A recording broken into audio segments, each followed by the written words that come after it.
서울의 한 장례식장은 검은 상복을 입은 조문객들로 가득 찼습니다. 저는 남편의 영정사진 앞에 앉아 멍한 눈으로 조문객들을 맞이했습니다. 갑작스러운 교통사고로 세상을 떠난 남편 정호의 빈자리가 이제야 실감이 났습니다. 수많은 사람들이 다가와 위로의 말을 건넸고 저는 기계처럼 고개를 숙여 인사했습니다. 슬픔과 충격으로 하루하루가 흐릿하게 지나갔습니다. 장례식이 거의 끝나갈 무렵 장례식장 입구에서 소란스러운 기운이 느껴졌습니다. 뒤늦게 도착한 한 무리의 사람들이 들어섰습니다. 검은 정장을 차려입은 그들 사이에서 리더로 보이는 남성이 저의 시선을 사로잡았습니다. 그는 다른 이들과 달리 당당하게 걸어왔습니다. 고급스러운 수트에 단정히 빗어넘긴 머리카락, 그리고 굳게 담은 입술. 그러나 제 시선은 그의 왼쪽 귀 뒤에 고정되었습니다. 왼쪽 귀 뒤에 삼각형 모양으로 자리 잡은 세 개의 점. 숨이 멎는 듯 했습니다. 그것은 15년 전 해외 배낭여행을 떠났다 실종된 제 아들 태준이의 독특한 특징이었습니다. 의사는 그것을 선천성 색소 침착이라고 했습니다. 태준만의 특별한 표식이었습니다. 심장이 빠르게 뛰기 시작했고 다리에 힘이 풀렸습니다. 손이 떨렸습니다. 정장을 입은 그 남자는 명함을 직원에게 건네며 무언가 이야기했고 저는 그 명함을 슬쩍 볼 수 있었습니다. 윤태준, KS건설 CEO라고 적혀 있었습니다. 윤태준, 김태준, 성만 바뀌었을 뿐 그 모습은 실종된 제 아들과 너무나 닮아 있었습니다. 시간이 멈춘 듯 했습니다. 아들이 살아있다는 가능성에 숨이 막힐 듯한 기분이 들었습니다. 남편의 장례식장에서 죽은 줄 알았던 아들을 만났다니 기쁨인지 충격인지 구분할 수 없는 감정이 가슴을 옥죄었습니다. 우리 태준이 살아있는 거야? 속으로 중얼거렸습니다. 15년간 꿈에서도 그리던 아들의 얼굴을 이렇게 남편의 장례식장에서 마주하게 될 줄은 상상도 못했습니다. 저는 떨리는 다리로 조심스럽게 그에게 다가갔습니다. 그 남자, 윤태준은 남편의 영정사진 앞에 머리를 숙이고 있었습니다. 제 심장은 마구 뛰었고 손은 식은땀으로 축축했습니다. 혹시라도 착각이었다면 어쩌나 하는 두려움과 정말 아들이라면 어떻게 해야 할지 모르는 혼란이 뒤엉켜 있었습니다. 저 실례합니다. 제 남편과 어떤 관계셨나요? 저는 떨리는 목소리로 물었습니다. 윤태준은 고개를 돌려 저를 바라보았습니다. 가까이서 보니 더욱 확신이 들었습니다. 그는 분명 제 아들이었습니다. 하지만 그의 눈에는 어떤 반가움도 알아보는 기색도 없었습니다. 사업상 알게 된 파트너였습니다. 고인께서 많은 도움을 주셨죠. 오래전부터 알고 지내셨나요? 더 물어보고 싶었습니다. 무엇이든 작은 단서라도 찾고 싶었습니다. 하지만 제 질문에 그는 미간을 살짝 찌푸렸습니다. 그렇지는 않습니다. 최근에 알게 되었고 몇 번 뵌 정도였습니다. 그래도 사업적으로 많은 조언을 해주셨기에 감사하게 생각하고 있습니다. 제 눈을 똑바로 쳐다보며 대답했지만 그 눈빛에는 전혀 알아보는 기색이 없었습니다. 어쩌면 저는 정말 착각하고 있는 것일까요? 하지만 귀 뒤에 세 개의 점. 그 특별한 표식은 착각일 리 없었습니다. 성함이 윤태준이라고 하셨죠? 혹시 제가 더 이야기하려는 순간 정장을 입은 여성이 다가와 공손하게 말했습니다. 회장님, 다음 일정이 있습니다. 이제 출발하셔야 합니다. 윤태준은 시계를 확인하고 고개를 끄덕였습니다. 그리고 저에게 다시 고개를 숙여 인사했습니다. 부인께서는 많이 힘드실 텐데 삼가 위로의 말씀드립니다. 고인께서 좋은 곳에 가셨을 겁니다. 그리고 그는 뒤돌아서 자리를 떠났습니다. 저는 그대로 서서 그의 뒷모습을 바라보았습니다. 15년 전 배낭을 메고 집을 나서던 아들의 모습과 겹쳐 보였습니다. 눈물이 볼을 타고 흘러내렸습니다. 태준아, 작게 불러보았지만 그는 돌아보지 않았습니다. 그저 비서와 함께 장례식장을 빠져나갔습니다. 저는 그 자리에 한동안 서 있었습니다. 남편을 잃은 슬픔과 아들을 찾은 듯한 혼란이 뒤섞인 채로 괜찮으세요? 그때 장례식장 직원이 다가와 걱정스럽게 물었습니다. 저는 애써 미소 지으며 고개를 끄덕였습니다. 네, 괜찮아요. 혹시 방금 저와 얘기했던 분 아시나요? 윤태준 씨라고 하던데. 윤태준 씨요? 혹시 아는 사이세요? 요즘 뉴스에도 많이 나오는 분인데 젊은 나이에 큰 회사를 이끌고 계시는 대단하신 분이에요. 저는 그 말을 듣고 결심했습니다. 반드시 진실을 알아내야겠다고.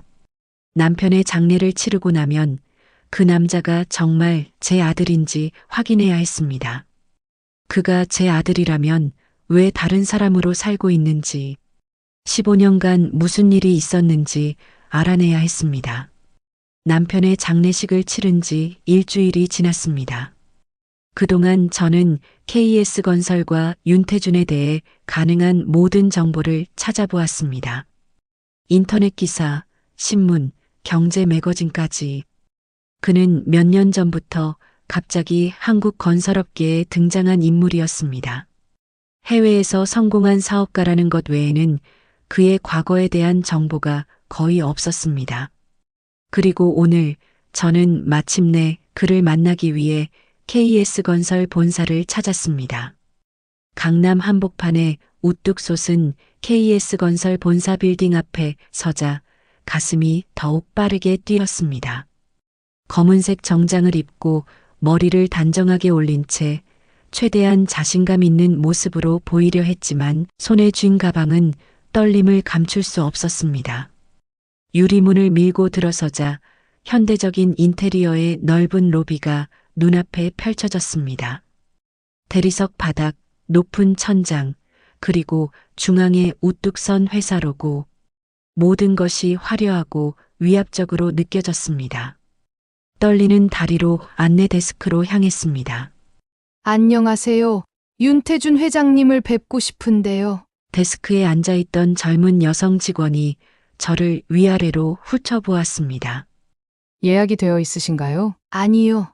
하지만 매우 중요한 일로 뵙고 싶습니다. 저는 고 김정호 사장의 아내입니다. 제 말에 그녀의 표정이 살짝 부드러워졌습니다. 잠시만 기다려주세요. 그녀는 전화를 걸었고 잠시 후 다른 여성이 로비로 내려왔습니다. 검은색 정장을 입은 그녀는 윤태준의 비서임이 분명했습니다. 안녕하세요. 김정우 사장님 부인분이시죠? 저는 윤태준 회장님의 비서 강주희입니다. 네, 박미영입니다. 회장님을 잠시 뵐 수 있을까요? 비서는 공손하지만 단호한 표정으로 말했습니다. 정말 죄송합니다만 회장님은 오늘 모든 일정이 꽉 차 있습니다. 내일이나 다음 주에 예약을 도와드릴까요? 실망감이 밀려왔지만 포기할 수는 없었습니다. 정말 중요한 일이에요. 장례식 때도 뵀는데 제가 그 순간 엘리베이터에서 사람들이 내리는 소리가 들렸습니다. 그리고 그 중에서 한 사람이 눈에 띄었습니다. 윤태준이었습니다. 그는 몇몇 임원들로 보이는 사람들과 함께 무언가를 논의하며 로비를 가로질러 가고 있었습니다. 갑자기 그가 걸음을 멈추었습니다. 그의 시선이 저에게 닿았습니다. 잠시 그렇게 서로를 바라보았습니다. 제 심장은 귀가 아플 정도로 뛰었습니다. 태준이가 천천히 다가왔습니다. 그의 얼굴에는 살짝 당혹감이 묻어 있었습니다. 김 사장님 부인 아니신가요? 네, 맞습니다. 박미영이라고 합니다. 그가 고개를 끄덕였습니다. 무슨 일로 오셨을까요? 죄송합니다, 회장님. 부인께서 예약 없이 오셔서. 비서가 끼어들었지만 윤태준은 손을 들어 그녀를 제지했습니다. 괜찮아요. 주희 씨, 다음 일정은 언제죠? 30분 후에 최 부회장님과의 미팅이 있습니다. 그럼 잠시 시간이 있군요. 제 사무실로 올라가시죠. 비서의 놀란 표정 속에서 윤태주는 저를 엘리베이터로 안내했습니다. 상승하는 엘리베이터 안에서 저는 그의 옆모습을 몰래 살폈습니다. 태준의 턱선, 태준의 눈매, 태준의 손가락까지 모든 것이 제 기억 속의 아들과 일치했습니다. 엘리베이터 문이 열리고 저는 그의 뒤를 따라 회장실로 향했습니다. 이제 진실을 마주할 시간이었습니다. 회장실 문이 열리자 넓은 공간이 시야에 들어왔습니다. 탁 트인 통유리창 너머로 서울의 전경이 파노라마처럼 펼쳐져 있었고 최고급 원목으로 만들어진 가구들과 세련된 미술품들이 사무실을 채우고 있었습니다. 마치 영화 속 장면 같았습니다. 앉으시죠. 윤태준이 응접 세트를 가리키며 말했습니다. 저는 소파에 앉아 잠시 주변을 둘러보았습니다. 어떻게 시작해야 할지 마음이 무거웠습니다. 무슨 일로 저를 찾아오신 건가요? 윤태준이 단도직입적으로 물었습니다. 저는 깊은 숨을 들이마시고 용기를 냈습니다. 사실 제가 오늘 온 이유는 개인적인 일 때문입니다. 15년 전 저는 아들을 잃었습니다. 윤태준의 표정이 의아해졌습니다. 죄송하지만 그게 저와 무슨 관련이 있죠? 제 아들 이름은 김태준이었어요. 15년 전 해외 배낭여행을 떠났다가 실종됐습니다. 그 이후로 어떤 소식도 듣지 못했어요. 윤태준은 눈을 깜빡이며 저를 바라보았습니다. 그의 표정에서는 약간의 불편함이 느껴졌습니다. 저는 떨리는 손으로 가방에서 준비해온 것들을 하나씩 꺼냈습니다. 첫 번째로 오래된 가족 사진을 내밀었습니다. 이건 태준이가 대학 입학식 날 찍은 사진이에요. 보시면 당신과 정말 닮았다는 걸 알 수 있을 거예요. 윤태준은 망설이다가 사진을 받아들었습니다. 그의 눈동자가 사진 속 인물들을 하나씩 훑었습니다. 특히 젊은 태준의 모습에 시선이 오래 머물렀습니다. 그러나 곧 그는 사진을 테이블 위에 내려놓았습니다. 그리고 제가 장례식장에서 봤던 당신의 왼쪽 귀 뒤에 있는 세 개의 점, 그건 태준이가 태어날 때부터 가지고 있던 특별한 표식이에요. 윤태준은 무의식적으로 왼손을 귀 뒤로 가져갔지만 곧 표정을 굳혔습니다. 그의 눈에는 경계심이 가득했습니다. 이어서 빛바랜 야구 글러브를 꺼냈습니다. 이건 태준이가 중학교 시절부터 아꼈던 글러브예요. 여기 그의 이름이 새겨져 있어요. 윤태준의 얼굴이 점점 굳어졌습니다. 그는 자리에서 벌떡 일어났습니다. 죄송하지만 이런 식으로 접근하시는 이유가 뭡니까? 제 재산을 노리시나요? 그의 달라진 말투와 날카로운 질문에 저는 충격을 받았습니다. 많은 사람들이 이런 식으로 접근합니다. 그가 차갑게 말했습니다. 성공한 사업가에게 갑자기 나타나 당신은 내 가족이라며 접근하는 사람들이 있죠. 특히 제가 한국에 돌아온 이후로 더 심해졌습니다. 아니에요. 저는 그런 사람이 아니에요. 제 목소리가 떨렸습니다. 저는 단지 제 아들을 찾고 있을 뿐이에요. 그리고 이 사진 속 아들과 당신은 너무 닮았어요. 윤태준은 비웃듯이 웃었습니다.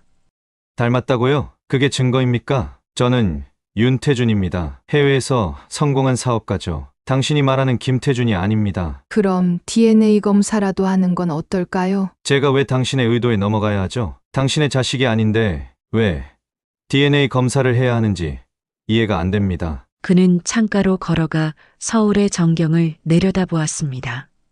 잠시 침묵이 흘렀습니다. 그가 다시 말을 이었습니다. 당신의 아들을 잃은 슬픔은 이해합니다. 하지만 저를 그 아들로 착각하시는 것 같네요. 저는 절망감에 가슴이 무너졌습니다. 하지만 포기할 수 없었습니다. 윤태준은 잠시 생각하더니 자리로 돌아와 앉았습니다. 그의 표정은 여전히 의심으로 가득했습니다. 제가 불편하게 해드렸다면 죄송합니다. 가족은 있으세요? 저는 자연스럽게 화제를 돌렸습니다.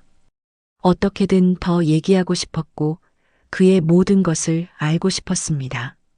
그 질문에 윤태준의 표정이 살짝 슬퍼졌습니다. 네. 아내와 7살 된 아들이 있습니다. 아이는 건강한가요? 윤태준의 얼굴이 갑자기 어두워졌습니다. 그는 잠시 입을 다물었다가 마치 무언가를 결심한 듯 말했습니다.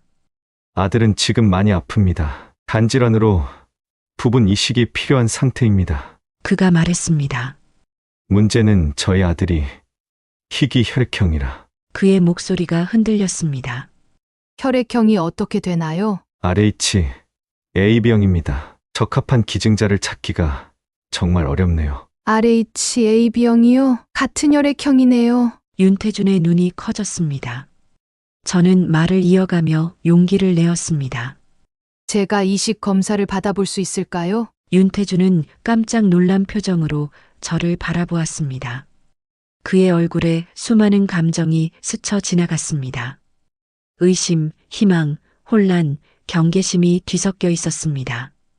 왜 그렇게까지 하시려는 겁니까? 그가 낮은 목소리로 물었습니다. 제게 뭔가를 얻기 위해서인가요? 아니에요.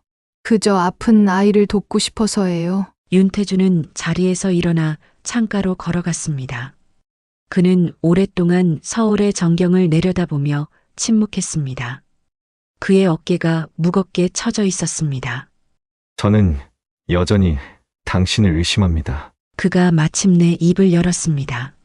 갑자기 나타나서 제 아들이라고 주장하시고 이제는 장기까지 기증하겠다고 하시니 이해하실 거예요. 이건 너무 갑작스럽고 믿기 어려운 일입니다. 윤태준은 천천히 저를 향해 돌아섰습니다. 그의 눈빛이 날카로웠습니다. 가슴이 아팠지만 그의 의심을 이해할 수 있었습니다. 제 입장에서도 갑자기 나타난 낯선 사람을 완전히 신뢰하기는 어려울 테니까요. 윤태준 씨, 저는 당신에게 어떤 것도 요구하지 않을 거예요. 돈도 인정도 필요 없어요. 단지 검사를 받고 당신 아들을 도울 기회를 주세요. 그게 전부예요. 윤태준은 깊은 생각에 잠겨 있었습니다. 그의 표정에서 내적 갈등이 엿보였습니다. 한편으로는 의심을 떨쳐내지 못하고 다른 한편으로는 아들을 위한 희망을 포기할 수 없는 듯 했습니다. 마침내 그가 깊은 한숨을 내쉬었습니다. 아들을 위해서라면 그가 중얼거렸습니다. 그리고 저를 똑바로 쳐다보며 단호하게 말했습니다.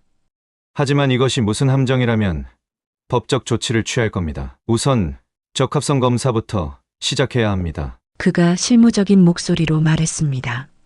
지금 당장 병원에 연락해서 예약을 잡겠습니다. 윤태준은 책상으로 돌아와 전화를 들었습니다.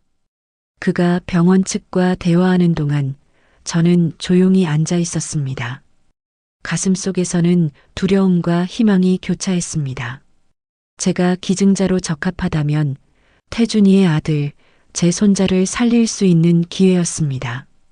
전화를 끊은 윤태준이 저를 바라보았습니다. 내일 오전 9시 서울대학병원 이식센터로 오시면 됩니다. 제가 모든 절차를 준비해 놓겠습니다. 감사합니다. 윤태준은 여전히 경계하는 눈빛이었지만 이전보다는 조금 누그러져 있었습니다. 우리의 대화는 그렇게 끝났습니다. 윤태준은 저를 사무실 문까지 배웅했고 우리는 다음 날 병원에서 만나기로 약속했습니다. 엘리베이터를 타고 내려오면서 저는 마음속으로 기도했습니다. 제가 그 아이를 도울 수 있기를, 그리고 이 기회를 통해 제 아들과 다시 연결될 수 있기를. 다음 날 아침 서울대학병원 앞에 도착했습니다. 병원 로비에 들어서자 윤태준이 이미 저를 기다리고 있었습니다. 안녕하세요. 박미영 씨. 그가 공식적인 말투로 인사했습니다. 우리는 함께 엘리베이터를 타고 이식센터 층으로 올라갔습니다. 엘리베이터 안에서는 불편한 침묵이 흘렀습니다. 윤태준의 표정은 여전히 경계심으로 가득했지만 그 속에 걱정과 불안도 엿보였습니다. 아픈 아들을 둔 아버지의 심정이 느껴졌습니다. 이식센터에 도착하자 우리는 곧바로 담당 의사에게 안내받았습니다. 김민우 교수라는 남성이 우리를 맞이했습니다. 안녕하세요. 윤 회장님. 그리고 박미영 님이시죠? 저는 이식외과 김민우 교수입니다. 의사의 사무실에 들어가 자리에 앉았습니다. 김 교수는 우선 재개간 이식 기증에 관한 기본적인 정보와 절차를 설명했습니다. 오늘은 기본적인 검사들을 진행할 예정입니다. 혈액 검사, 간 기능 검사, 심장 상태 확인을 위한 심전도와 심초음파 등이 있습니다. 검사 결과가 나오면 조직적 합성을 판단할 수 있을 겁니다. 얼마나 걸릴까요? 윤태준이 물었습니다. 일부 결과는 오늘 중에 나오고 더 상세한 결과는 하루에서 이틀 정도 소요됩니다. 검사는 예상보다 길고 복잡했습니다. 혈액을 채취하고 심장 검사를 하고 간 초음파를 받았습니다. 저는 모든 과정에 기꺼이 임했습니다. 오후가 되어 일부 결과가 나왔습니다. 김 교수는 우리를 다시 상담실로 불렀습니다. 그의 표정이 놀랍게도 밝았습니다. 놀라운 결과가 나왔습니다. 박미영 님의 초기 검사 결과 기증자로서의 적합성이 매우 높게 나타났습니다. 혈액형은 물론이고 HLA 항원 일치도가 매우 높습니다. 그게 무슨 뜻인가요? HLA는 인체의 면역 시스템과 관련된 유전자입니다. 보통 부모와 자녀 사이에서도 절반 정도만 일치하는데 윤태진님 아들인 우진이와 놀라울 정도로 일치합니다. 이는 이식 성공률을 크게 높일 수 있는 요소입니다. 윤태준의 눈이 커졌습니다. 그는 저를 바라보았고 그의 눈에는 의심과 함께 새로운 감정이 서려 있었습니다. 이렇게 높은 일치도는 흔치 않은 일인가요? 윤태준이 조심스럽게 물었습니다. 네. 특히 혈연 관계가 없는 사람들 사이에서는 매우 드문 일입니다. 김 교수가 대답했습니다. 하지만 김 교수의 표정이 갑자기 심각해졌습니다. 그러나 한 가지 우려되는 점이 있습니다. 김 교수가 차트를 넘기며 말했습니다. 박미영님의 심장 검사 결과에서 약간의 이상이 발견됐습니다. 심전도 검사에서 불규칙한 이름이 나타났고 심초음파에서도 경미한 심장 비대 소견이 있습니다. 그게 무슨 의미인가요? 김 교수는 깊은 숨을 들이마셨습니다. 미영님의 나이와 심장 상태를 고려하면 간 일부를 기증하는 수술은 생명을 위협할 수 있습니다. 간 이식 수술은 건강한 사람에게도 큰 부담을 주는 수술입니다. 현재 심장 상태로는 수술 중이나 수술 후 합병증 위험이 상당히 높습니다. 그 말을 듣자 윤태준의 표정이 급격히 변했습니다. 그는 자리에서 벌떡 일어났습니다. 그럼 안 됩니다. 잠시만요. 얼마나 위험한지 더 자세히 알려주세요. 김 교수는 눈을 깜빡이며 대답했습니다. 정확한 확률을 말씀드리기는 어렵지만 일반적인 기증자보다 합병증 발생 가능성이 두세 배 높다고 보시면 됩니다. 최악의 경우 사망에 이를 수도 있습니다. 방 안에 무거운 침묵이 내려앉았습니다. 윤태준이 다시 입을 열었습니다. 이 정도 위험이라면 절대 받아들일 수 없습니다. 다른 기증자를 찾아보겠습니다. 하지만 이보다 적합한 기증자를 찾기가 쉽지 않을 거예요. 김 교수가 말을 이어갔습니다. 특히 이렇게 높은 일치도를 가진 기증자는 그래도 안 됩니다. 윤태준이 단호하게 말했습니다. 다른 분의 생명을 위험에 빠뜨리면서까지 도움을 받을 수는 없어요. 김 교수는 우리를 번갈아 바라보다가 자리에서 일어났습니다. 두 분이 충분히 상의하실 수 있도록 잠시 자리를 비우겠습니다. 어떤 결정을 내리든 우진이에게 최선의 선택이 되길 바랍니다. 김 교수가 나가고 방 안에는 윤태준과 저만 남았습니다. 저는 그를 똑바로 바라보며 말했습니다. 당신 아들을 살릴 수 있다면 저는 도전하고 싶어요. 윤태준은 혼란스러운 표정으로 저를 보았습니다. 왜 그렇게까지 하시려는 겁니까? 저는 당신이 제 어머니라는 말을 믿지 않습니다. 그런데 왜 목숨까지 걸면서 제가 당신의 어머니가 아니더라도 도울 수 있는 사람이 있다면 돕는 게 맞다고 생각해요. 이제 자라나는 아이잖아요. 저는 살 만큼 살았고요. 윤태준은 천천히 돌아섰습니다. 그의 눈에는 복잡한 감정이 어려 있었습니다. 하지만 그렇다고 해도 당신의 생명을 위험에 빠뜨릴 수는 없습니다. 저는 일어나 그에게 다가갔습니다. 제 선택을 존중해 주세요. 그냥 이렇게 나타나서 목숨까지 걸겠다니 이해할 수 없어요. 당신도 부모니까 이해할 수 있을 거예요. 자식을 위해서라면 무엇이든 할 수 있잖아요. 윤태주는 깊은 한숨을 내쉬었습니다. 그의 얼굴에는 갈등과 혼란이 가득했습니다. 알겠습니다. 하지만 당신이 어머니라고 믿는 것은 아닙니다. 제 아들을 위해서입니다. 저는 태준이를 바라보며 고개를 끄덕였습니다. 그때 김 교수가 다시 들어왔습니다. 결정 내리셨나요? 윤태준과 저는 서로를 바라보았습니다. 진행하겠습니다. 김 교수는 고개를 끄덕였습니다. 남은 추가적인 검사와 상담은 빠르게 진행하겠습니다. 우리는 그날의 검사를 마치고 병원을 나왔습니다. 며칠 뒤 저녁, 윤태주는 자신의 집에 앉아 생각에 잠겨 있었습니다. 박미영과 병원에서 있었던 일들이 그의 머릿속을 맴돌았습니다. 특히 박미영의 검사 결과는 그를 혼란스럽게 만들었습니다. 혈액형뿐만 아니라 조직적 합성까지 놀라울 정도로 일치한다는 의사의 말이 귓가에 맴돌았습니다. 그는 15년 전의 기억을 더듬어 보려 했지만 여전히 대부분이 흐릿했습니다. 태풍이 몰아치는 배 위에서의 기억, 그리고 병원에서 깨어났을 때의 혼란스러움만이 그에게 남아 있었습니다. 그 이전의 삶은 마치 다른 사람의 이야기처럼 멀게만 느껴졌습니다. 윤태주는 소파에서 일어나 창가로 걸어갔습니다.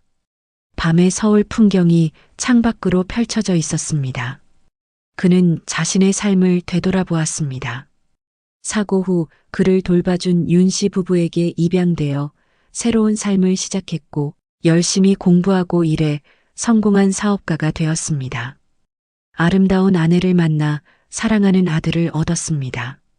그가 꿈꿔온 완벽한 삶이었습니다. 하지만 지금 그 모든 것이 흔들리기 시작했습니다. 자신의 재산을 노리기 위해 접근한 것일까? 그는 의심스러운 마음으로 생각했습니다. 아니면 정말 내 어머니인가? 자신의 목숨이 위험하다는 것을 알면서도 내 아들에게 이식을 해준다고?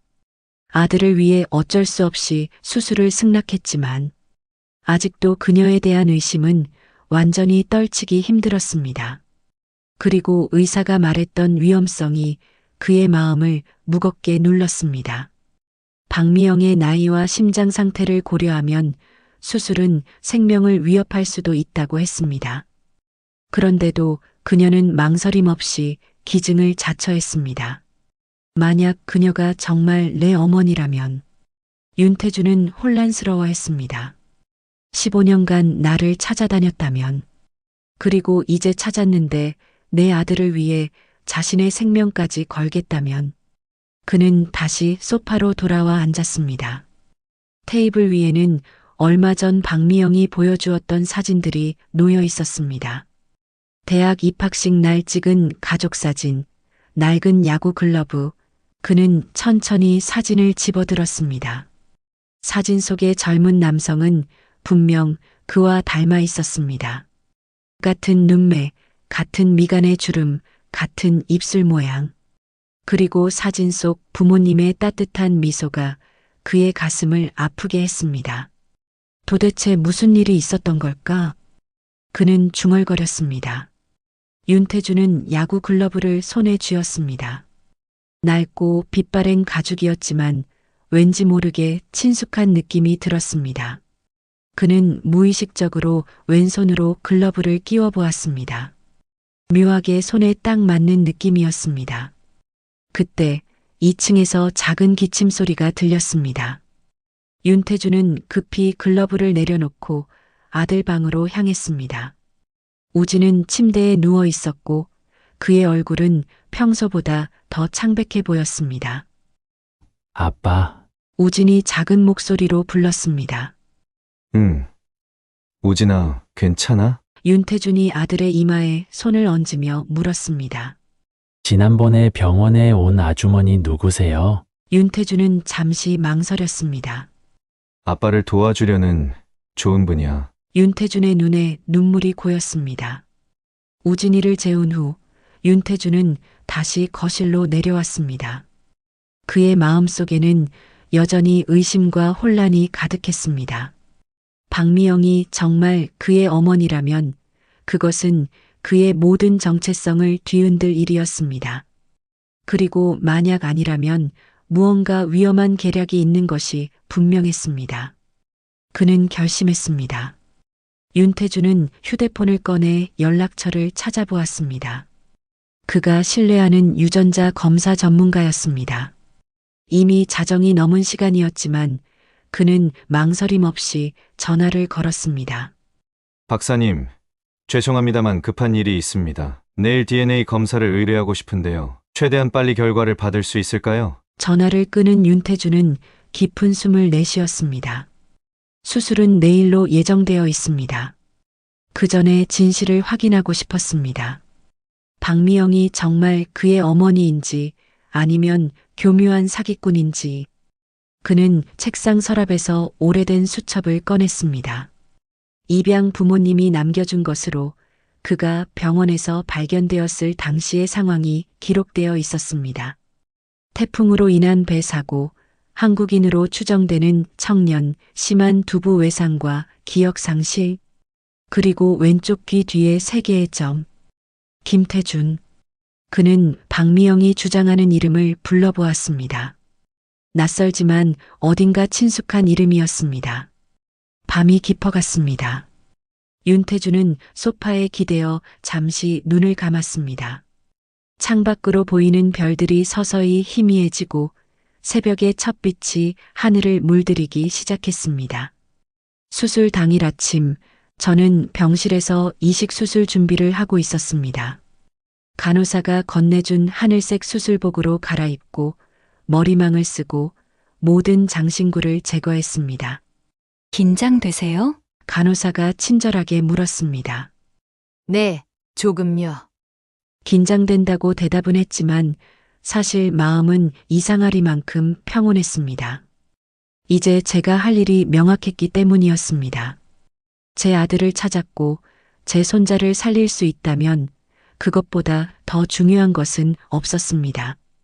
병실 문이 열리고 윤태준이 들어왔습니다. 그는 정장 차림이었지만 평소와 달리 넥타이는 매지 않았고 얼굴은 피곤해 보였습니다. 뜬 눈으로 밤을 새운 듯 했습니다. 준비 다 되셨나요? 그가 조용히 물었습니다.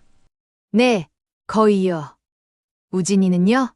7층 소아병동에 입원했어요. 아내가 함께 있습니다. 잠시 침묵이 흘렀습니다. 윤태준은 창가로 걸어가 밖을 내다보았습니다. 정말 후회 없으신가요? 전혀요. 윤태준은 고개를 끄덕였습니다. 그리고 갑자기 제게 다가와 무언가를 건넸습니다. 작은 종이 봉투였습니다.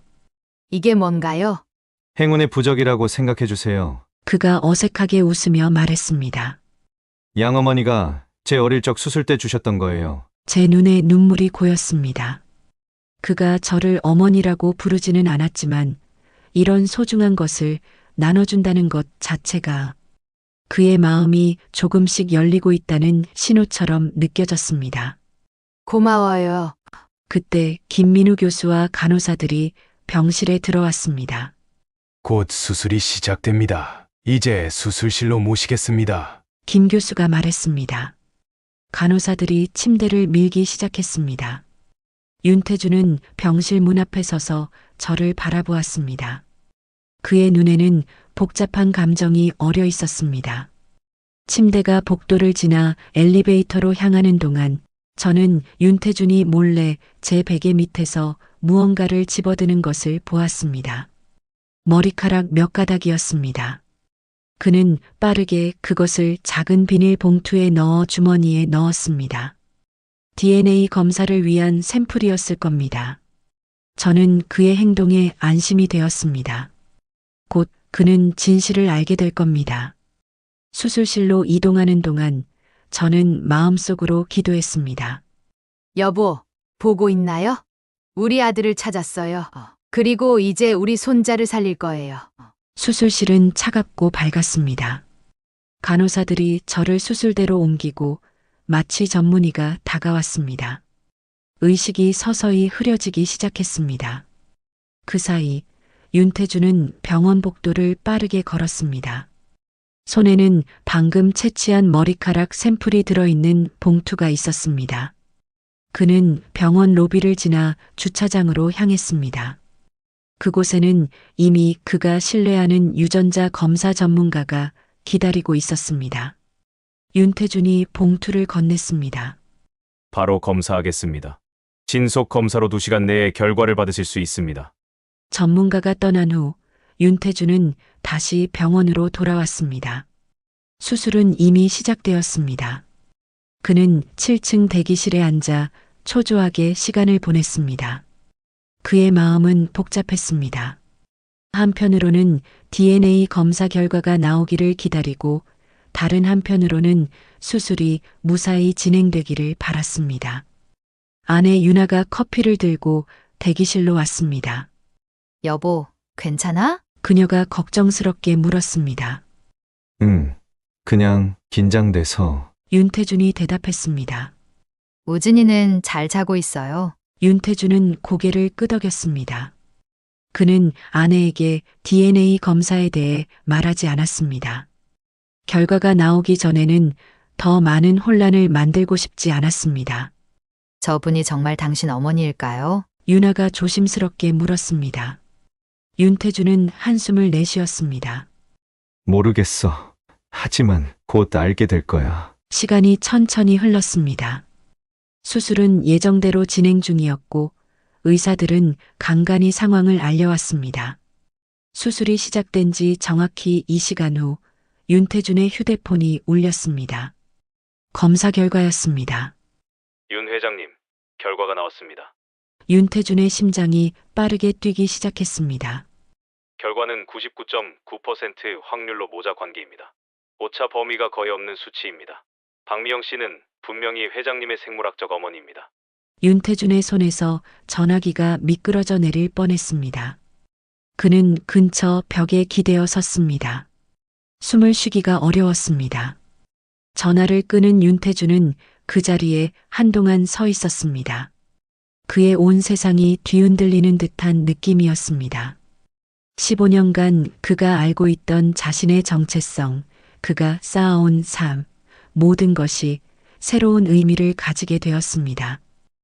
김태준. 그는 자신의 본명을 중얼거렸습니다. 이제 그것은 더 이상 낯선 이름이 아니었습니다. 그의 기억 속에서 희미한 파편들이 떠올랐습니다.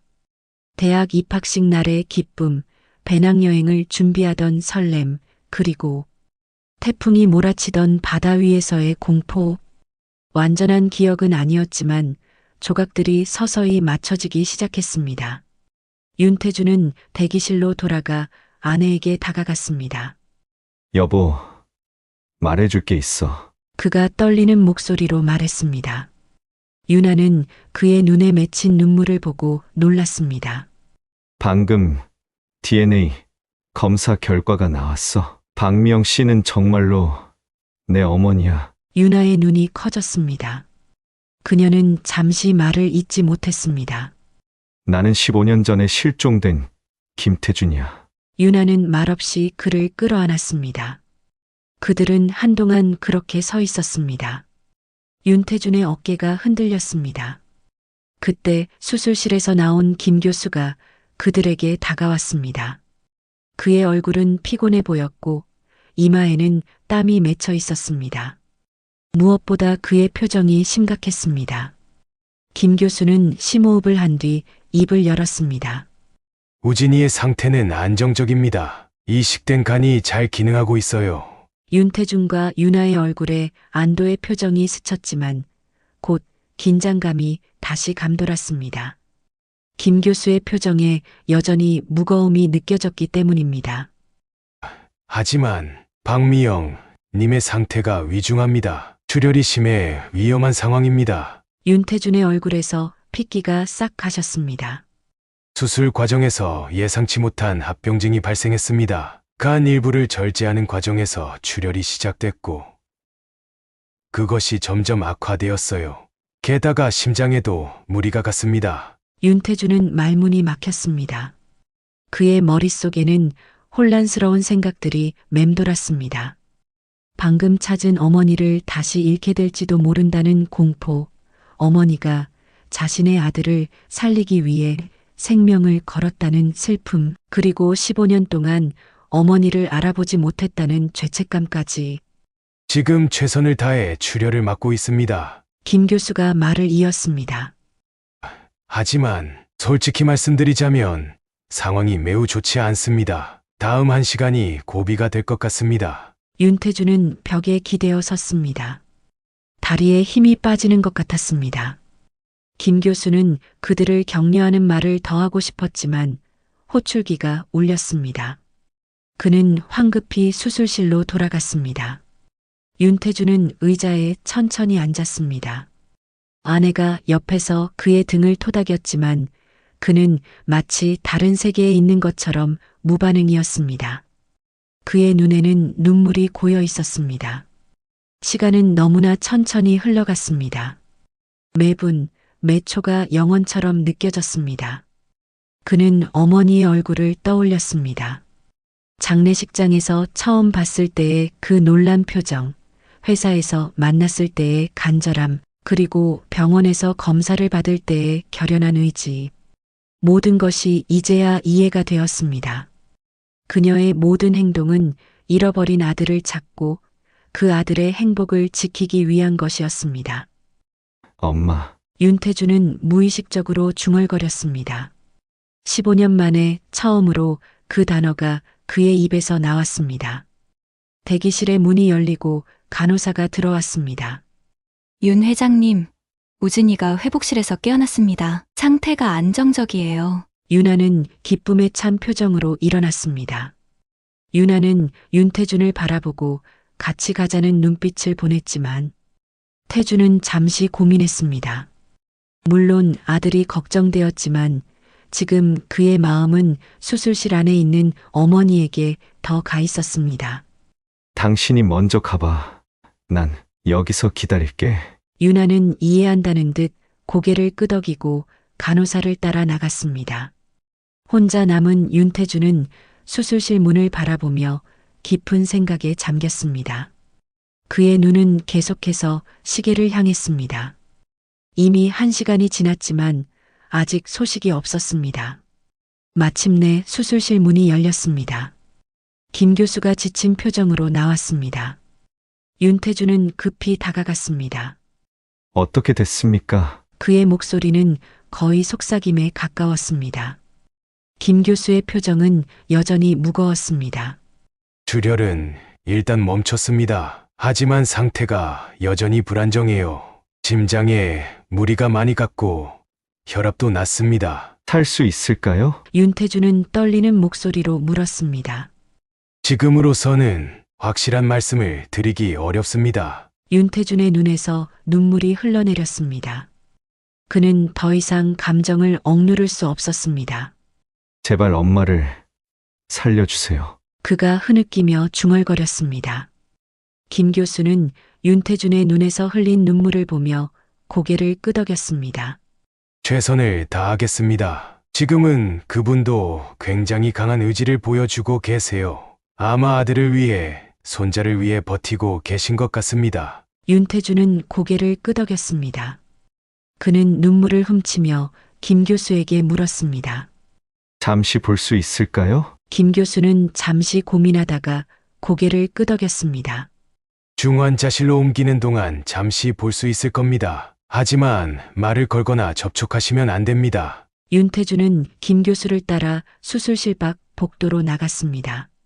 얼마 후 침대가 밀려 나왔습니다. 여러 모니터와 튜브가 연결된 박미영이 눈을 감은 채 누워 있었습니다. 그녀의 얼굴은 창백했고 숨소리도 약했습니다. 윤태준은 침대 옆에 잠시 서서 어머니의 얼굴을 바라보았습니다. 그의 가슴은 아픔으로 가득 찼습니다. 엄마, 그가 침대를 따라 걸으며 속삭였습니다. 간호사들이 침대를 중환자실로 밀고 갔고 윤태주는 그 자리에 홀로 서 있었습니다. 그의 얼굴에는 눈물이 흘러내렸지만 그는 더 이상 그것을 숨기려 하지 않았습니다. 그렇게 눈물로 얼굴진 긴 밤이 지나고 아침이 밝았습니다. 윤태주는 중환자실 밖 의자에서 밤을 지새웠습니다. 병원 규정상 중환자실 내부에 상주할 수는 없었지만 그는 최대한 가까이 있기를 원했습니다. 간간히 간호사들이 나와 상태를 알려주었고 새벽 무렵부터는 상태가 조금씩 안정되고 있다는 희망적인 소식이 들려왔습니다. 날이 밝아올 무렵 중환자실에서 김민우 교수가 나왔습니다. 그는 피곤해 보였지만 밤새 있었던 것보다는 다소 긴장이 풀린 표정이었습니다.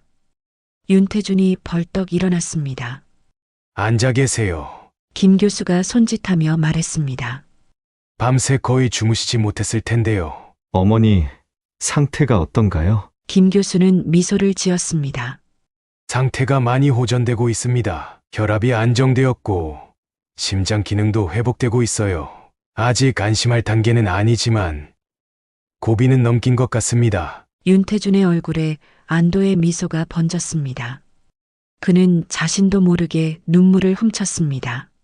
정말 감사합니다. 교수님, 감사하실 분은 박미영 님이세요. 정말 놀라운 의지력을 보여주셨어요. 저희 의료진도 정말 기적이라고 생각하고 있습니다. 윤태준은 고개를 끄덕였습니다. 언제쯤 뵐 수 있을까요? 오후에 회복실로 옮길 예정입니다. 그때 잠시 면회하실 수 있을 거예요.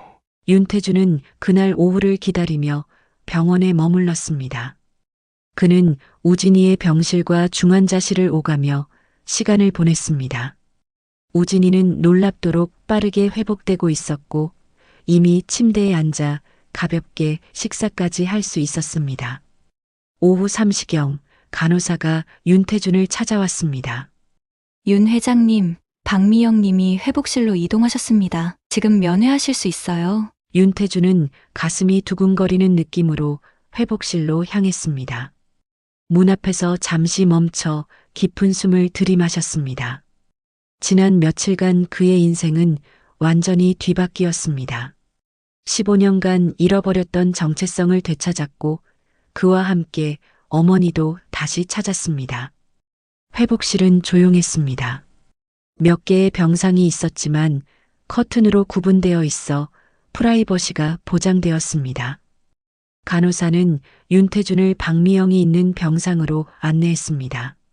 면회 시간은 15분입니다. 환자가 피로해하시면 바로 나가주세요. 간호사가 주의를 주었습니다.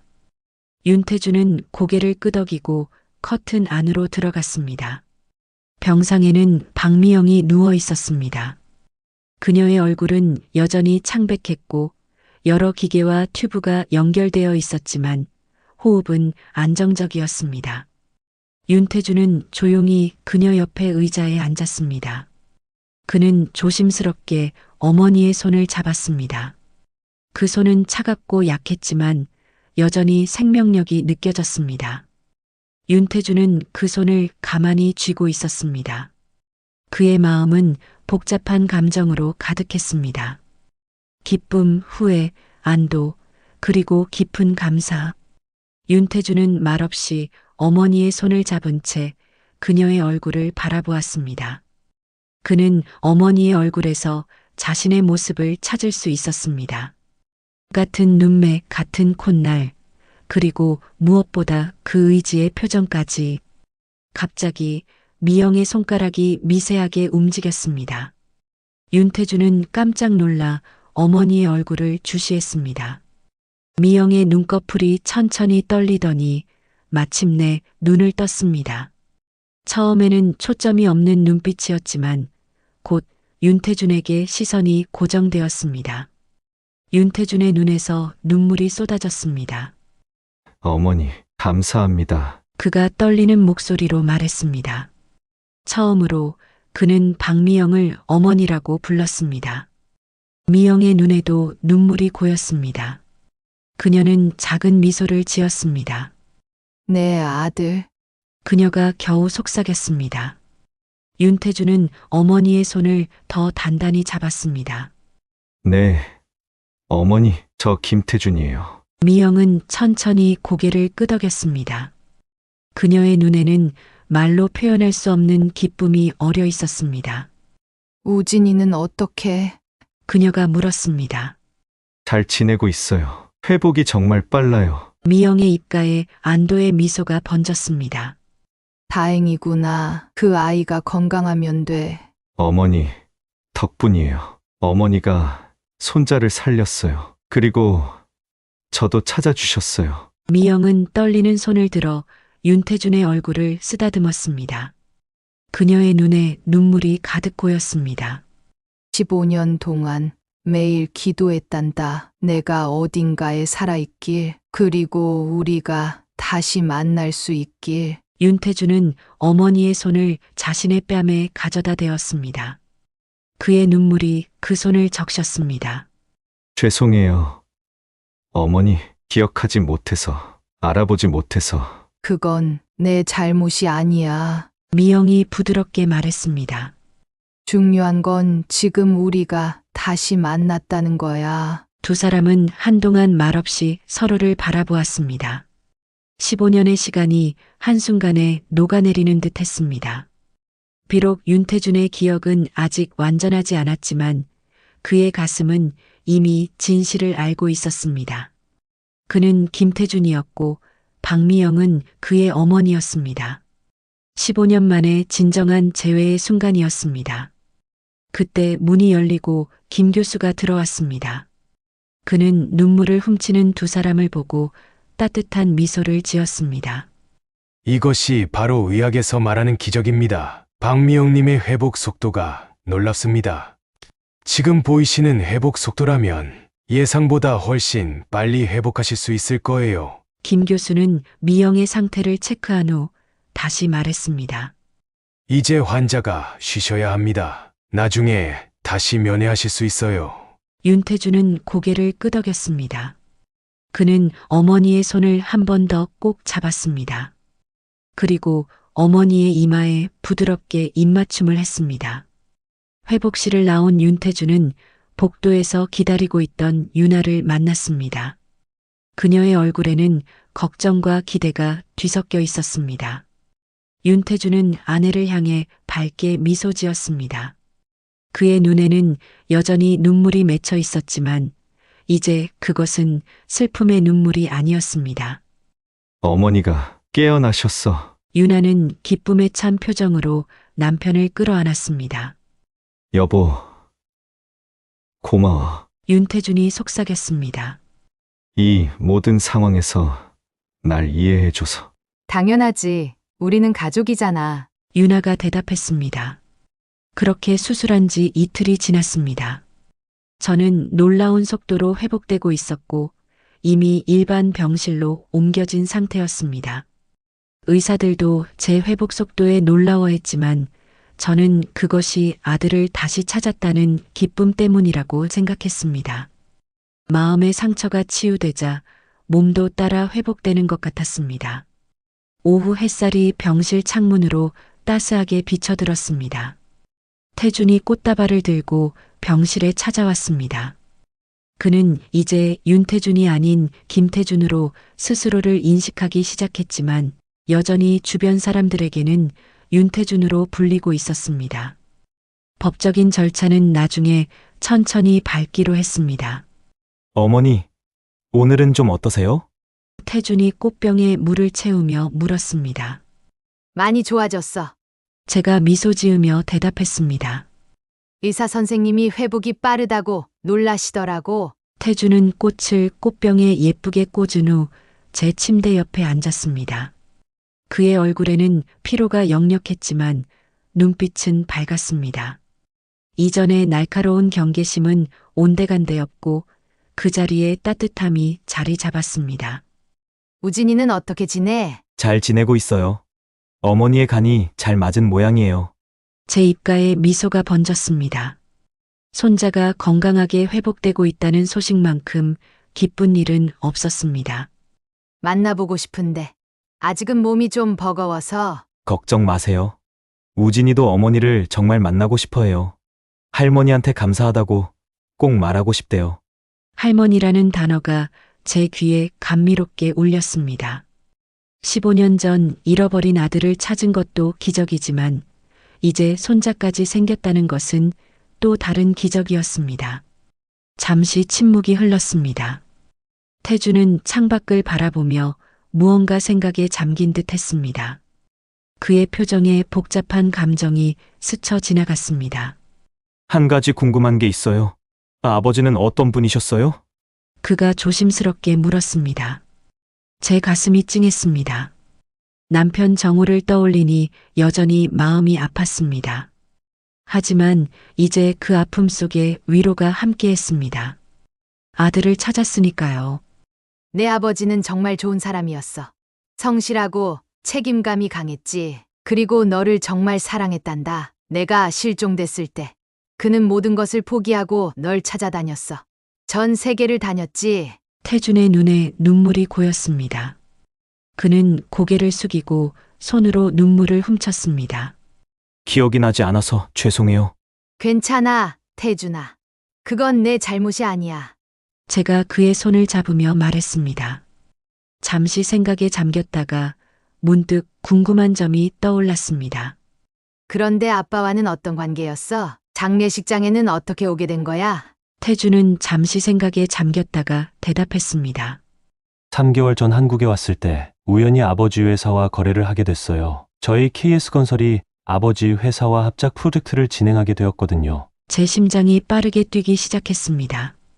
남편이 너를 직접 만났다고? 태준이 고개를 끄덕였습니다.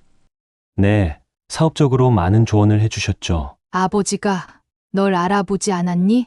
태준은 어깨를 으쓱했습니다. 특별한 반응은 없으셨어요. 저는 생각에 잠겼습니다.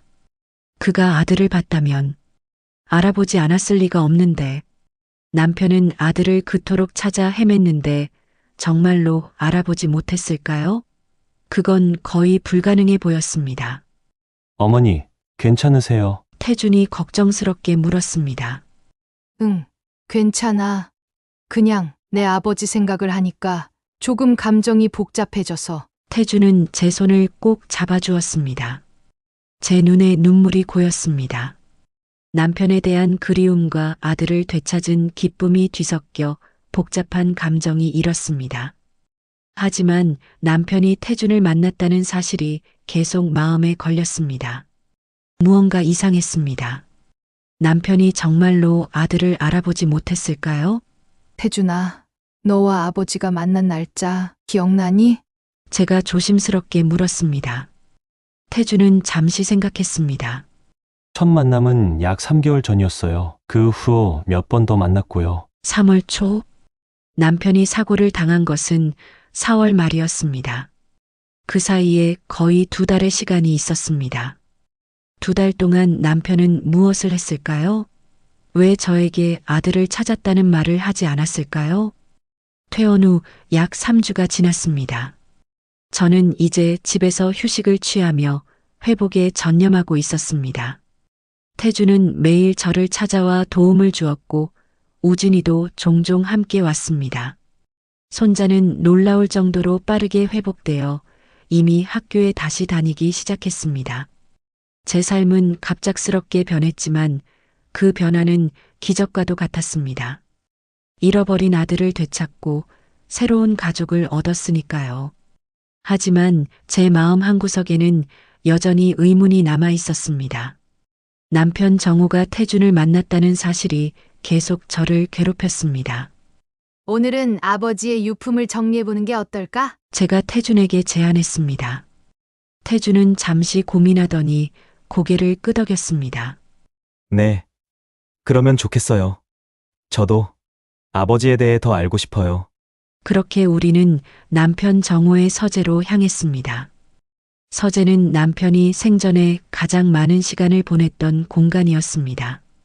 책장에는 건축 관련 서적들과 가족 사진들이 나란히 놓여 있었고 책상 위에는 그의 마지막 프로젝트 도면이 여전히 펼쳐져 있었습니다.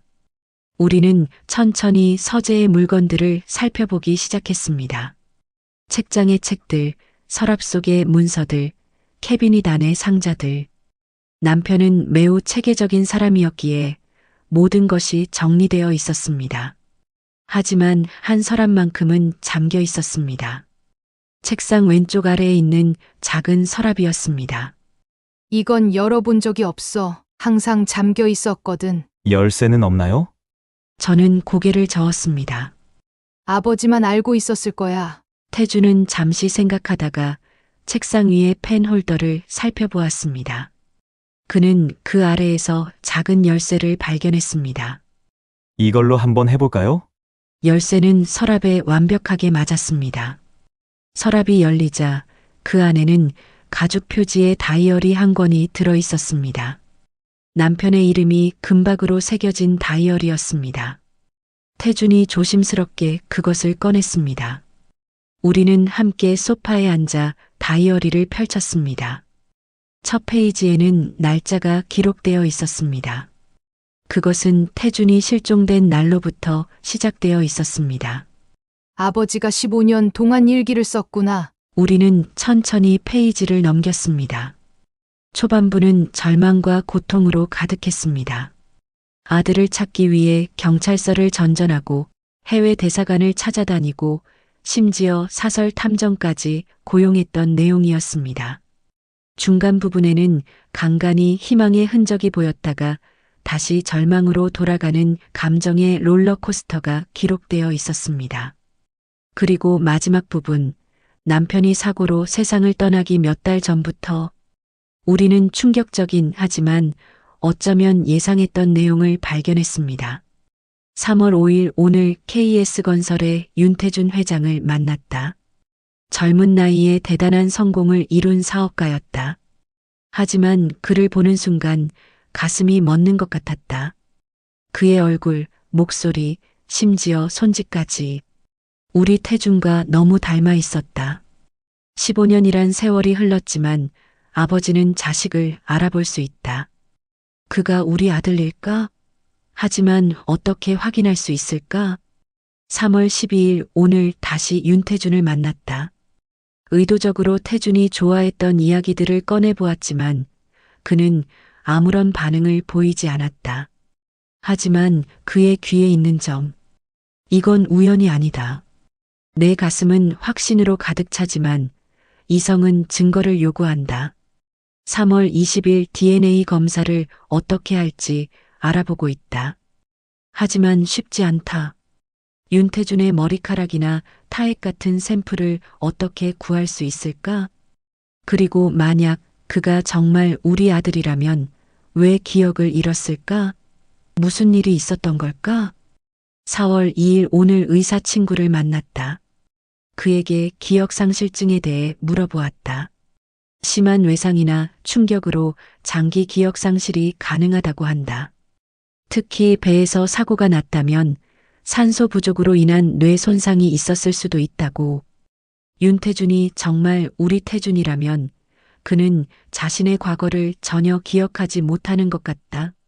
4월 15일 드디어 방법을 찾았다. 다음 주 회의에서 윤태준과 함께 식사를 할 예정이다. 그때 그의 컵이나 수저를 확보해 검사할 계획이다. 미영에게는 아직 말하지 않았다. 확실한 증거가 있기 전에 그녀에게 헛된 희망을 주고 싶지 않다. 그리고 마지막 페이지, 정우가 사고로 세상을 떠나기 하루 전에 쓴 것이었습니다. 4월 29일 미영아, 기적 같은 일이 일어났어. 우리 아들 태준이 살아있어. 믿기지 않겠지만 내가 직접 만났어. 그는 나를 알아보지 못했어. 태준이가 우리 아들임이 확실해지면 우리 셋 다시 가족이 될 수 있을 거야. 내일 검사 결과가 나오면 바로 너에게 말할게. 조금만 기다려 미영아. 마지막 문장을 읽자 제 눈에서 눈물이 쏟아졌습니다. 남편은 알고 있었습니다. 그는 아들을 찾았지만 확실한 증거를 갖기 전에 저에게 말하지 않았던 것입니다. 그리고 그 증거를 확보하기 직전에 갑작스러운 사고로 세상을 떠났습니다. 아버지가 알고 계셨군요. 태준의 목소리가 떨렸습니다. 그의 얼굴에도 눈물이 흘러내렸습니다. 저도 눈물이 흘렀습니다. 혼자서 그 비밀을 안고 있었다니. 태준은 다이어리를 조심스럽게 넘기며 아버지의 글씨를 손가락으로 쓰다듬었습니다. 저는 아버지를 알아보지 못했어요. 하지만 아버지는 정말 대단한 분이셨어요. 끝까지 포기하지 않으셨고 결국 저를 찾아내셨으니까요. 그는 벽에 걸린 아버지의 사진을 오랫동안 바라보았습니다. 그의 눈에는 복잡한 감정이 어려 있었습니다. 슬픔, 후회, 그리고 깊은 존경. 어머니, 이제 저와 어머니가 아버지의 뜻을 이어갈 거예요. 우리 가족이 다시 하나가 되는 거죠. 저는 고개를 끄덕였습니다. 15년의 기다림 끝에 우리 가족은 드디어 다시 만났습니다. 비록 남편은 이 순간을 함께하지 못했지만 그의 사랑과 헌신이 우리를 다시 하나로 모았습니다. 그래, 그게 아버지가 원하셨던 거야. 우리 가족이 다시 하나 되는 거. 그날 밤 태준이 돌아간 후 저는 남편의 사진 앞에 오래도록 앉아 있었습니다. 가슴 속에는 슬픔과 감사함이 교차했습니다. 당신 덕분에 우리 아들을 다시 찾았어요. 고마워요. 그리고 사랑해요. 인생은 때로 우리가 상상할 수 없는 방식으로 펼쳐집니다. 저는 남편을 잃는 슬픔 속에서 아들을 되찾는 기쁨을 경험했습니다. 그것은 마치 남편의 마지막 선물과도 같았습니다. 이제 저는 알았습니다. 진정한 사랑은 죽음으로도 끝나지 않는다는 것을. 남편의 사랑은 지금도 우리 가족을 지키고 있었습니다.